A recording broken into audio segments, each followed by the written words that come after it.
இந்த திருவாசகத்துக்கு பொருள் பார்க்கும்போது கடைசி தொடருக்கு முதல்ல பொருள் பார்க்கணும். கடைசி தொடருக்கு முதல்ல பொருள் பார்க்கணும். திருவாசகம் போற்றி, மாணிக்க வாசகர் திருவடிகள் போற்றி, திருக்கையிலாய பரம்பரை போற்றி, சம்பந்த சரணாலயடிகள் திருவடிகள் போற்றி. திருவாசகம் 41வது பதிகம், 49வது பதிகம், திருப்படையாட்சி, 7வது மந்திரம், சொல்லியலாதெடு என்று தொடங்குகிற மந்திரம். அதன் பொருள் சொல்லிகிட்ருக்குறோம். இப்போ நம்ம எழுதுனது எத்தனாவது தொடருக்குள்ளது? இந்த மந்திரத்தில் 8 தொடர் இருக்கும். 8வது தொடருக்கு முதல்ல பொருள் சொல்லிடணும். என்ன எழுதுனீங்க? சந்திரனை தலையில் மணியாக வைத்த இறைவன் எங்களை அடிமை கொள்ள எழுந்தருளினார். எங்களை அடிமை கொள்ள எழுந்தருளினார்.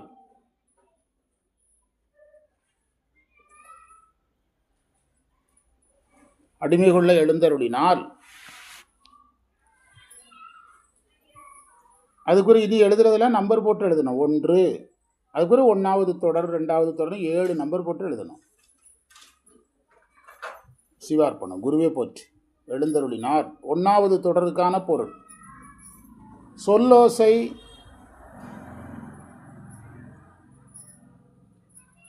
சொல்லோசை கலக்காமல் வருகின்ற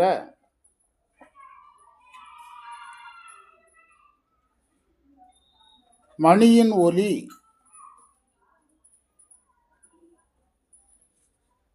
சொல்லோசை கலக்காமல் வருகின்ற மணியின் ஒலி இன்பத்தை தருதல் இல்லை.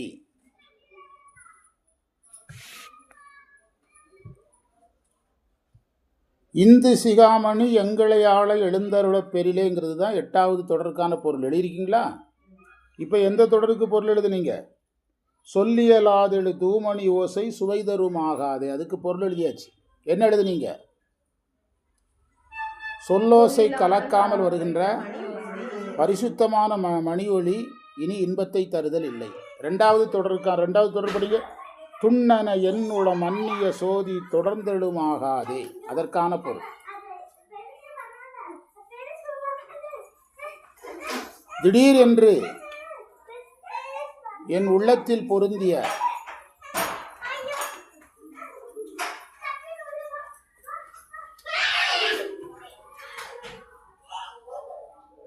சிவஜோதியானது தொடர்ந்து தோன்றாது.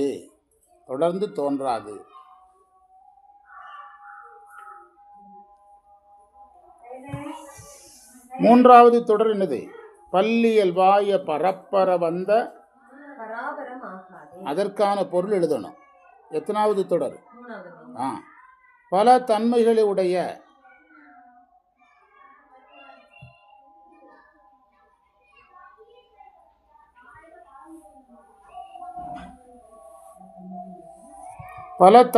உடைய மன ஓட்டங்கள் கெடும்படியாக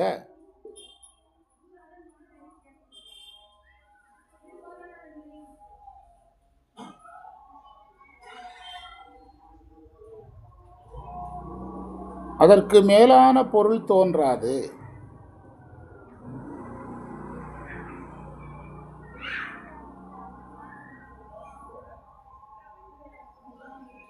அடுத்த வரி சொல்லுங்க, அப்பதான் நீங்க அது கூட வர்றது தெரியும். பண்டறியாத பரானுபவங்கள் பரந்தெழுமாகாதே. எத்தனாவது தொடர்? 4வது தொடர். முன்பு அறியாத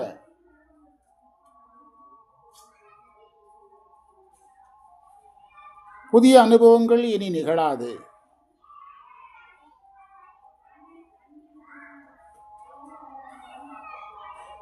புதிய அனுபவங்கள் இனி நிகழாது.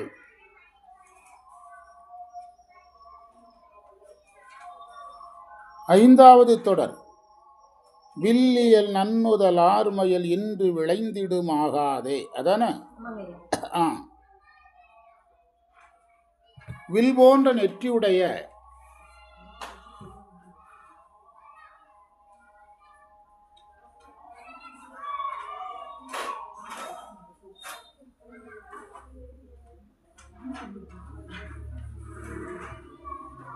இல்லறத்தாள் மேல் இனி மயக்கம் இல்லை.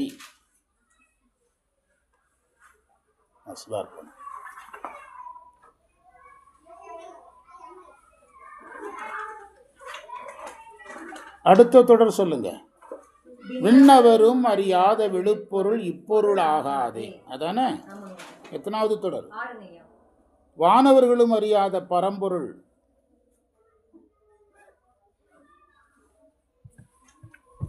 வானவரும் அறியாத பரம்பொருள் அல்லது இறைவன். உன்னுடைய புக்கு இவங்களுக்கு கொடு, சுமதிக்கு கொடு, நீ செல்லில் பாரு, அது பார்த்தா தான் புரியும். 7வது மந்திரம். வானவரும் அறியாத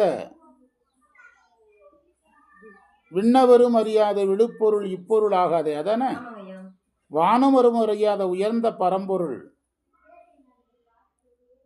பரம்பொருளின் வடிவம் இனி தோன்றாது.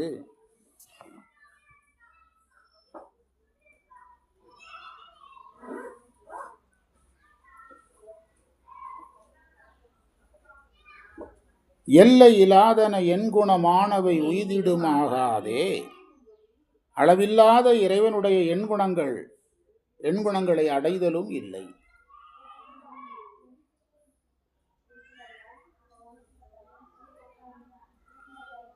இந்த உரையை நம்ம புதிய கோணத்தில் படிச்சுட்டு இருக்கிறோம். புஸ்தகத்தில் அப்படியே மொத்தமாக போட்டிருக்கிறாங்க, 19 போட்டிருக்காங்க. நம்ம அதை எத்தனை தொடராக பிரிச்சுருக்கிறோம்? 8 தொடராக பிரித்து 8வது தொடருக்கு முதல்ல பொருள் சொல்லிட்டு மேலேருந்து வரணும். பொருள் சொல்லி பாருங்கள், அந்த பொருள் வருதான்னு பாருங்கள். சந்திரனை தலையில் மணியாக வைத்த இறைவன் எங்களை ஆட்கொள்ள எழுந்தருளினால். எத்தனாவது தொடரது? இந்து சிகாமணி எங்களை ஆள எழுந்தருளப்பெரு. இனிமேலாவது படிக்கும்போது இந்த பொருளோடு படிங்க. எழுந்தருளப்பெரில். அதற்கு பிறகு சொல்லணும், சொல்லியலாது தூமணி ஓசை, இனி மணி ஓசை இல்லை. அடுத்த தொடர். ஜோதி திடீரென்று உள்ளே தோன்றுதல் இல்லை. அடுத்த தொடர். மன ஓட்டங்கள், அதில் ஏற்படக்கூடிய அரிய பொருட்கள் இல்லை. இதுக்கு முந்தி வராத அனுபவம் இனி வரப்போறது இல்லை. இல்லற பெண்டீர் மயக்கம் இனி இல்லை. அதாவது இறைவன் இதே மாதிரி உருவம் எடுத்து வருதல் இனி இல்லை. எல்லையில்லாத எண்குணங்கள் நமக்கு அடையப்படுவது இல்லை. ஆகாதே ஆகாதேனா இல்லை இல்லைன்னு அர்த்தம். குறிப்புரை எழுதிட்டு இந்த 8 வரைக்கும் நம்ம பொருள் எழுதணும். குறிப்புரை எழுதுங்க.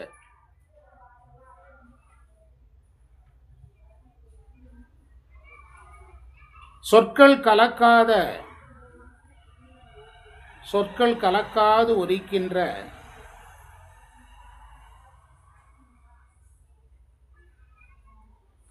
ஒலியை மணி ஓசை சிலம்பொலி என்று கூறுவார்கள். சொற்கள் கலக்காத ஒலி. இப்போ நம்ம இப்போ நான் பேசுகிறேன், ஒலி வெளியே வருது, ஆனால் அதில் எதுவும் கலந்துருக்கு. ஆனால் சொற்கள் கலக்காத ஒலி மணி ஒலி, சிலம்பொலி, அதெல்லாம் சொற்கள் கலக்காத ஒலி. அது ஞான யோகத்தால் அறியப்படுவது. இந்த குறிப்புரையை வச்சு தான் நம்ம இந்த வரிகளை விளக்கணும்.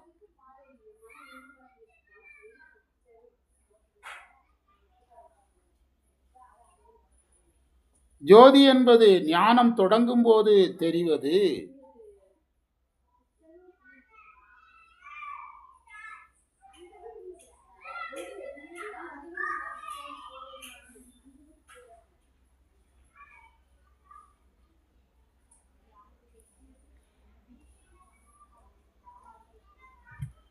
மனம் ஒடுங்கும் போது இறைவன் தோன்றுவதை 3வது தொடர்ல சொன்னார்.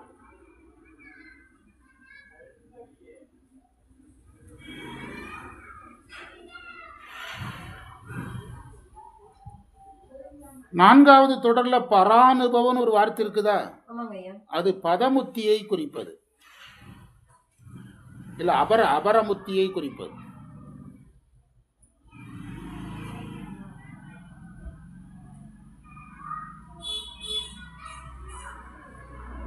ஆறாவது தொடர்ல இப்பொருள் வார்த்தை இருக்கா?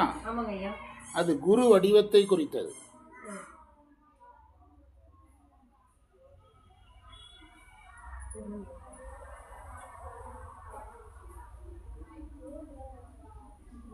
ஒரு மந்திரத்துல எவ்வளவு வேலை இருக்கு பாருங்க. பாடும்போது சொல்லியலாதெடு தூமணி யோசை சுவை தருமாகாதே. ஆனா எதுவுமே ஆகாமலே வருஷம் போயிடும். அதுல என்ன இருக்குன்னே தெரியும். இப்ப நம்ம விளக்கம் பார்க்கணும். திரும்பவும் அதே மாதிரி நம்பர் போடணும். எந்த நம்பரை போடணும்? இப்போ 8ஆம் நம்பர், முதல்ல 8ஆம் நம்பர் போடணும். சந்திரனை சூடிய இறைவன் எழுந்தருளிய பிறகு அப்படின்னு அர்த்தம். சரியை கிரிய யோகம் நன்னியம் ஞானமெல்லாம் பண்ணியாச்சு. சந்திரனை சூடிய யார் வந்துட்டாரு? இறைவன் வந்தாச்சு. அதற்கு பிறகு எதெல்லாம் கிடையாதுன்னு ஒரு பட்டியல் கொடுக்கிறார். ஒன்றாவது பட்டியல்,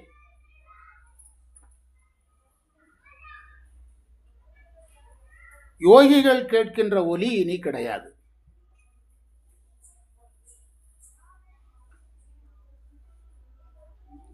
ஏனென்றால் ஞானத்தின் பயனாக யாரே வந்தாச்சு? இறைவனே வந்துட்டார்.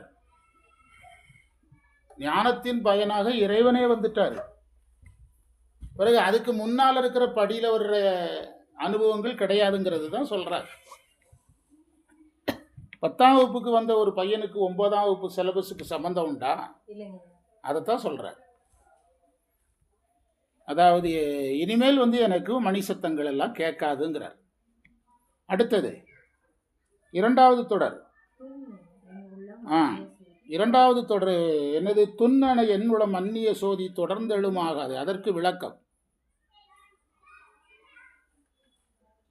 ஞான நிலை தொடங்கும் போது சாதகனுக்கு ஜோதி வடிவம் தோன்றும்.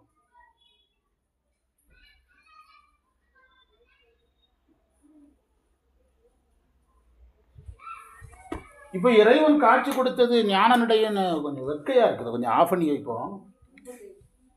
வெளிச்சம் குறைவா இருக்கா உங்களுக்கெல்லாம்? அந்த லைட் ஒன்றும் பண்ணாது, இது ஓவர் வெக்க. ஆமாம், அது கொஞ்சம் வெளியே போயிருது. இது குமுக்குன்னு நேரே உள்ள வருது. போதுமா? என்ன எழுதுனீங்க? ஞான நெறி தொடங்கும் போது வருகின்றது ஜோதி காட்சி. இங்க இறைவன் காட்சி கொடுத்தது என்ன நிலை? ஞான நிலை முடிந்த இடம். ஞான நிலை தொடங்கும் போது வர்ற ஜோதி காட்சி எப்போ கிடையாது? ஞான நிலை முடிந்தாதான் இறைவன் வருவார். இனிமேல் என்ன காட்சி கிடையாது? ஜோதி காட்சி கிடையாது. ஜோதியா வந்த பிறகுதான் இறைவன் வருவார். இங்க இறைவனே வந்தாச்சு, இனி என்ன கிடையாது? ஜோதி கிடையாது. ஒரு மந்திரத்தில் எவ்வளோ வேலை இருக்குன்னு பாருங்க. ஆனால் நம்ம முற்றோதலுங்கிற பேரில் பாடிட்டு போயிட்டுருக்குறோம். அடுத்த மந்திரம்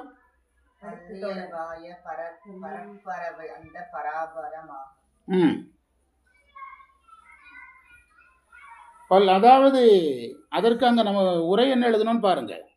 பல தன்மைகளுடைய மன ஓட்டங்கள். அதாவது அது சிம்பிளாக எழுதுங்க. மனம் ஒடுங்கிய பிறகு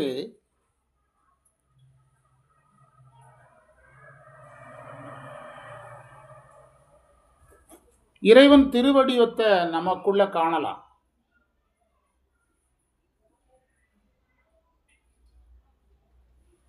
ஆனா இப்போ நடந்திருக்கிறது மனதையும் கடந்த ஒரு நிலை. மனதை கடந்து ஞானத்துக்கு போய் யாரே நேரில் வந்தாச்சு. அதனால மனதை கடந்து இறைவனை காண்பது கிடையாதுங்கிறார். சைவ சித்தாந்தம் தான் இதனுடைய. இந்த மந்திரம் முழுவதும் என்னது? அவளும் சைவ சித்தாந்தம். ஆனால் முற்றோதல்காரங்கிட்ட கொடுத்தீங்கன்னா பொன்னியலும் திருமேனி நீர் பொலிந்திடும் ஆகாதே சொல்லிடணும். அந்த பாட்டுக்கு பொருள் சொல்லிட்டு பாடுன்னு சொல்லணும். நான் முற்றோதல்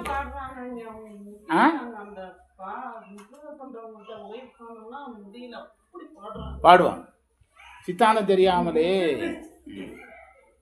அடுத்த தொடர் சொல்லுங்க. பரந்தெழும் ஆகாதே. புதிய புதிய அனுபவங்கள் இறைவன் வருகைக்கு முன்பு நிகழும்.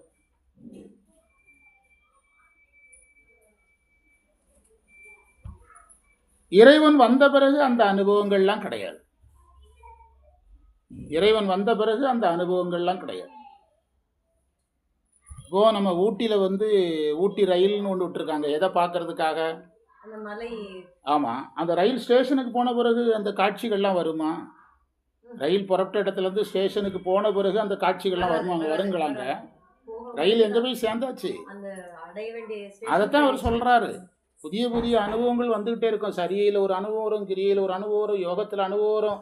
இந்த அனுபவங்கள் எல்லாம் எப்போ முடிஞ்சிருங்கிறாரு? இறைவன் நேரா வந்து அதெல்லாம் முடிஞ்சிடும். அவைகளெல்லாம் அபரமுத்தியை சேர்ந்தது.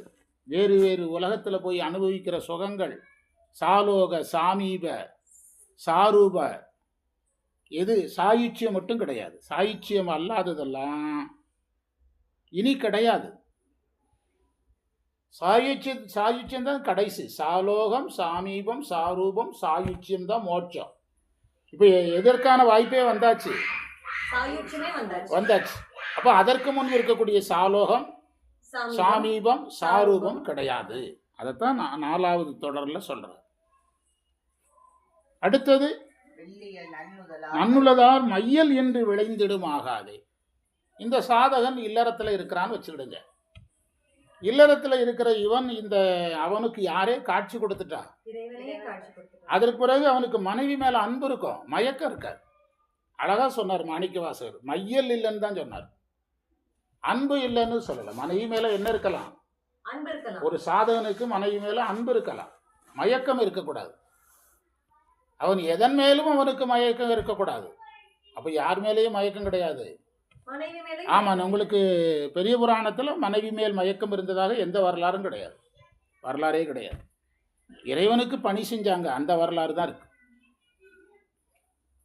அவன் எதன் மேல் மயக்கம் கொண்டாலும் அது பற்று தான். அப்போ அவனுக்கு ஞானம் வரலன்னு அர்த்தம். அவனுக்கு யாருடைய காட்சி கிடையாது, காட்சி கிடையாது. இல்லை சார் மயங்குவான்னு சொன்னீங்கன்னா உங்களுக்கு எல்லாமே அடிபட்டுரும். அவனுக்கு என்ன வரலனாயிரும்? ஞானம் வரலனாயிரும். பற்று இருக்குது யார் மேலே?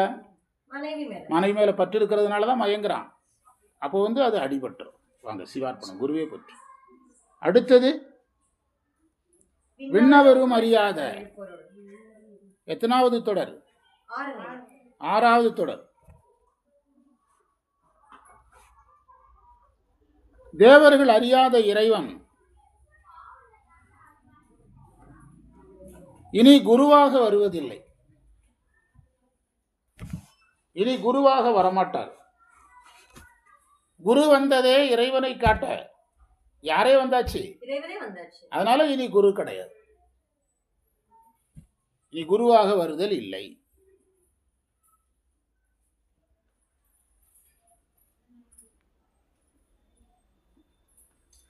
கடைசி தொடர்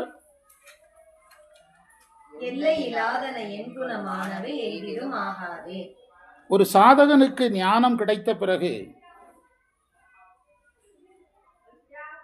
இறைவனுடைய அருள் கிடைத்த பிறகு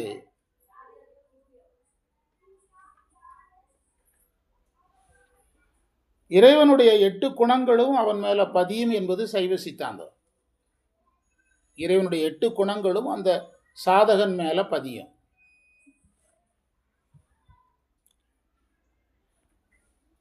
அப்படி பதியும் போதுதான் நாயன்மார்கள் இறந்தவங்களை உயிரோடு எழுப்புறாங்க, முதலை உண்ட பாலனை மீட்கிறாங்க, சாம்பல்ல இருந்து பெண்ணை வர வைக்கிறாங்க. இதெல்லாம் எது?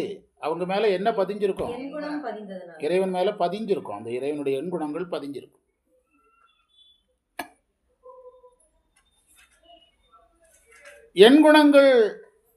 எண்குணங்கள் இறைவனுக்கு உரியது. இறைவனிடத்தில் தோன்றுவது ஆன்மாவில் தோன்றாது, மறந்துடக்கூடாது. ஆன்மா யார் கொடுக்கிறது? கொடுக்கிறது, மறந்துடக்கூடாது. இறைவன் கொடுக்கிறது. இறைவன் அவர் மேல பதிய வைப்பார்.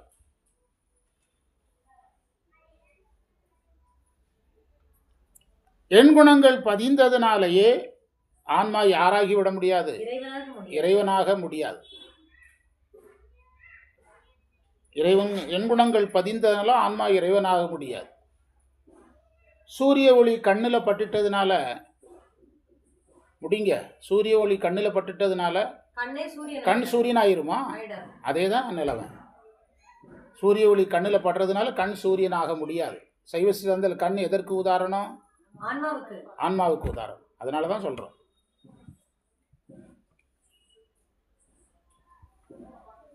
இப்போ மந்திரத்தை மட்டும் பார்த்து பொருள் சொல்ல முடியுதான்னு பாருங்க. 40 நிமிஷம் ஆச்சு நம்ம பாடம் ஆரம்பிச்சு. ஒரு பாட்டு பாருங்க. அதாவது யோகிகள் கேட்கிற மணியோசை. இறைவன் என் முன்னால் வந்து எழுந்தருளிட்டார்னா யோகிகள் கேட்குற மணியோசை கிடையாது. ஏன்னா அது ஞானத்துக்கு முந்தைய நிலை, அது கிடையாது. அடுத்தது ஜோதிங்கிறது ஞானத்துக்கு முந்தைய நிலை. தொடக்க நிலை. ஜோதிக்கு அடுத்த நிலையே வந்தாச்சு. யாரே வந்துட்டா இறைவனே வந்தார். கிடையாது. அடுத்தது பரப்பர. அதாவது பரப்பர வந்த பராபரமாகாது. அதற்கு என்ன பொருள் சொல்லியிருக்கிறோம்? இந்த மனதில் பல விகாரங்கள் இருக்கும். அந்த விகாரங்கள் ஒடுங்கும் போது இறைவனுடைய உருவம் மனசுல தோன்றும். இங்க மனசே கிடையாது. மனசையே கடந்து ஞானத்துக்கு போய் ஞானத்தையும் கடந்து யாரை பார்த்தாச்சு? இறைவனை பார்த்தார். அதனால கிடையாது.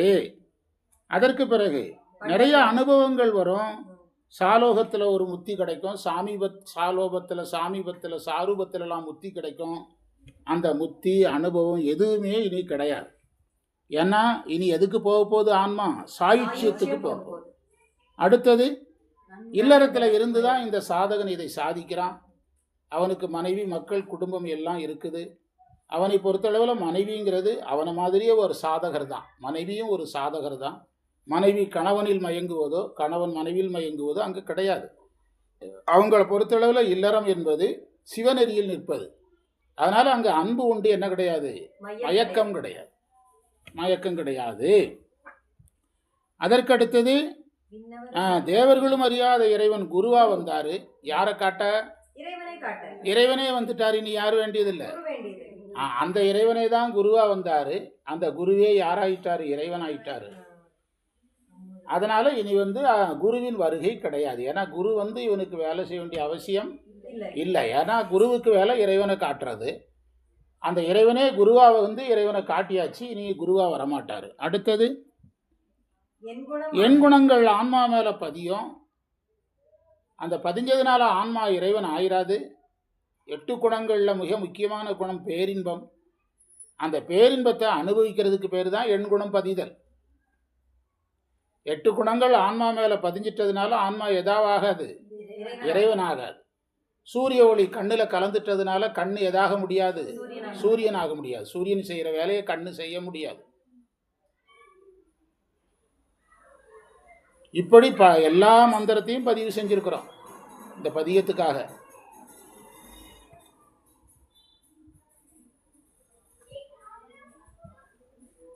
இப்போ நமக்கு கொஞ்சம் பதிகிற வேலை இருக்குது. அதை முடிச்சுட்டு வேறு ஏதாவது பாடம் கொஞ்சம் ஒரு 10 நிமிஷம் படிக்கலாம்.